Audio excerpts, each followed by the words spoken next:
Hey everybody, thank you for coming back to another episode of the program. So today we're going to talk about the River Thames and this new Bronze Age find in Bronze Age Britain, so that's about 2500 BC, that sheds light on a pretty mysterious river, which is the Thames River. It's been worshipped all throughout, ever since people have been inhabiting the area around London and alongside the riverbanks. And it's not uncommon for deities to be associated with rivers and lakes and all of these things. The most prominent one that comes to my mind right now is like King Arthur and Excalibur in that lake, or the River Seine has a goddess. In Greek mythology, there's little lesser gods of the river. The Ganges River, all of these rivers are associated with these divine deities, these divine beings. So, in a hoard that they found dating to the Bronze Age, which is, I think, the largest hoard that they found, a Bronze Age hoard in Britain, or one of the largest, they found pounds and pounds of artifacts, weapons, tools, and all of these things. Again, they think that it was used to for this deity worship, where they would take these artifacts and throw them into the river. It's pretty interesting because if you look at the map, so this is the River Thames, right? And then this is the actual satellite image of it. If we zoom out, this is the North Sea. And I talked about before that when I did an episode on Doggerland, which occupied most of this area here, they found weapons down there. They found all kinds of stuff. So again, that's very interesting that this practice is also being replicated not too far away in this very, very sacred and storied river. It's known that the Bronze Age and Iron Age Britons deposited thousands of prehistoric objects in the river as gifts to these spirits. One of the sites that I kind of buried the lead earlier, what led them down this investigation was this 9th century BC Bronze Age temple or ceremonial center. So 9th century, so that's about toward the end of the Bronze Age in Britain. I mentioned earlier 2500 BC is between 2500 to 800, 900 BC, around there. And then from there it was Iron Age Britain. And again, all those traditions carried over into the next inhabitants up until now. Now I think he's called Old Man Thames or something like that. There's like this a creepy looking face along the bridges of the Thames all throughout London and southern England.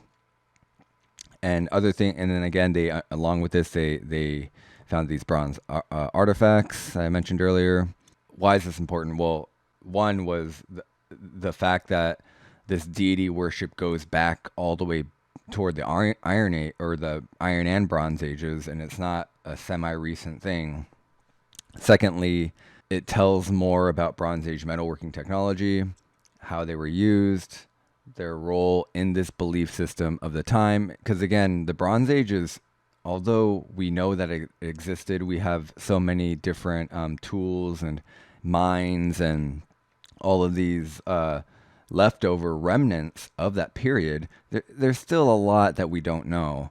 So this Bronze Age hoard that they find, again, gives more and more information about that time, gives us a higher resolution of the time, therefore gives us a richer knowledge of what was going on back then. We'll never be able to replicate what it was like back then or anything like that, but as time passes and as more and more of this stuff gets unearthed and found, we can piece together and corroborate with other historical whatever else is in the archaeological and historical record regarding the area. We can kind of piece together and mix and match and try to extrapolate as best we can what the heck was going on back then. The site is near Rainham in the London borough of Havering, so that's East London. Directly overlooks what would have been a large area of frequently flooded Thameside marshland.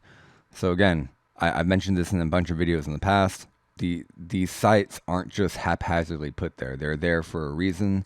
This area must have been very significant to them at the time, and it still is because it's prime real estate in London in the modern day. And it has a great view. It's frequently flooded. If it were an altar or a center of worship or a monument, whatever you want to call it, of something of a body of water like the Thames and this marshland, then it makes sense that they would build it right here, right in that area that would overlook everything. And this applies to almost not just deity worship, but in just logically in defense and logistics, military, economic. All of these require an architecture and a location that would be appropriate to suit those needs of that time in history, in that context, etc. The find is particularly because of the known ancient tradition of worshiping rivers as sacred. Britain and continental Europe and parts of Western and Southern Asia, I already talked about that. The point is that the mythological narrative has survived across millennia, revealing a river's divine status. The fact that water, everything about the river, the fact that it flows, and all of these things have been storied in their culture and passed down even to this day. And there's a reason for that. And it's nice to know that they were thinking that way as well, way back 2,000 plus years ago, almost 3,000 years ago. And probably even further than that. They probably had that notion from people that predated them. Again, the similarity of those narratives strongly suggests that they are part of a very great antiquity, going back several thousand years. And then there are a bunch of different stories or different narratives. One of them that caught my eye was this one. Other frequent mythological motifs explaining river creation involve, for example, deities turning themselves into rivers in heaven and then sacrificing themselves by falling to earth to nourish, sanctify, or redeem humanity or a specific people. Falling to earth. Now, I think that's a really interesting detail. Redeeming humanity, reseeding humanity. Doesn't that sound familiar? If you think about asteroidal impacts, if you think about more, why is that story told the way it is, that particular one? It's very thought-provoking, and it must have, like, what inspired those specific details, was it an asteroidal impact? What I might be trying to reach a conclusion here. I guess it could be just a story, but it's very interesting that it falls to earth and then it manifests as this river, this life-giving river, in order to keep humanity going, in order to be the groundwork, to lay the groundwork for humanity to reseed the earth, just like in the Bible, right? Isn't there a Bible verse that talks about reseeding? Doesn't it use that particular word? Not just, well, I don't know. I'm not a biblical scholar or anything like that, but I know that there's a verse in there somewhere that uses specifically to reseed, to repopulate. And that in and of itself is very interesting, because that implies that it was populated at a certain point in the past, only to be repopulated anyway. That has nothing to do with this article. So the details of the excavation: 60 meters square ditched and bank enclosure located at the end of a promontory protruding into one of the Thames Valley's largest ancient marshland areas. In the center of the enclosure was a 6-meter diameter circular building with the north-facing square porch facing the enclosure's entranceway. So the northern part was the way to get in, and it was oriented to the north, which is peculiar. Behind the building, they find these 4 pits, which are filled with 453 pieces of metalwork. That in and of itself is a huge find, and the items were deliberately broken. They recovered 38 sword fragments, 146 pieces of bronze axes, 40 fragments of daggers, razors, spearheads, more than 100 fragments of bronze ingots and other metal objects. So in aggregate, the artifacts weighed 45 kilos and represented 300 originally complete objects. So this is a huge haul, first of all. Again, I mentioned earlier, this rivals that of some of the other biggest hoards that they found, dating to to the Bronze Age as well. So that's immediately adding a whole bunch of stuff that they can study later on and extrapolate more information from. Because again, they've only found these; they haven't really gone through everything with the fine-tooth comb yet. They found 3 other pits in addition to those 4, which also contain hundreds of fragments of broken pottery. And again, they'd have to sift through that. 2 other hoards of metalwork are known from the area, which were discovered in the 50s and 60s. So the likelihood of there being more somewhere is probably high. Again, the Bronze Age was very interesting. I've mentioned this several times in previous videos, that they were prolific at extracting all of those minerals from the earth, because they had a culture that was built around full-time mining, especially in that area. In Ireland, they had that. In Northern Ireland and England, there are all these mines that they found and were used and reused over millennia. So it's not surprising that we found as much as we found now, thousands of years later, but also that there's a lot more out there as well. Again, this suggests a potential ritual or ceremonial function rather than a purely commercial one. So although there were trade networks, no doubt about it, and there was interpersonal communication going on. There were exchange of ideas and cultures. There was all this stuff going on. But also, this ritual or ceremonial function of this river is also a very salient point that I think could easily be overlooked. Because it seems when you first hear it, it seems pretty obvious, but I think it's a point worth noting and thinking about, because that means in the Bronze Age they weren't just they didn't immediately go from the Neolithic to the Bronze Age with all these new beliefs. This suggests some sort of continuity of culture and ideas that probably date back way further than just the Bronze Age. That door is now completely open if it wasn't already. The prehistoric rituals involve placing bronze artifacts in rivers and swamps rather than merely burying them immediately adjacent to a wetland. The artifacts may have been held in storage within the complex, awaiting eventual ritual deposition to the adjacent swamp. That's true too. They were probably waiting for the ceremony to happen, so they just stored them for later use. The bronzes were all deposited in the pits at virtually the same time, at the very end of the lifetime of the complex. So that's very interesting as well. Make of that as you will. They might have decommissioned the sacred site, maybe, which just got forgotten.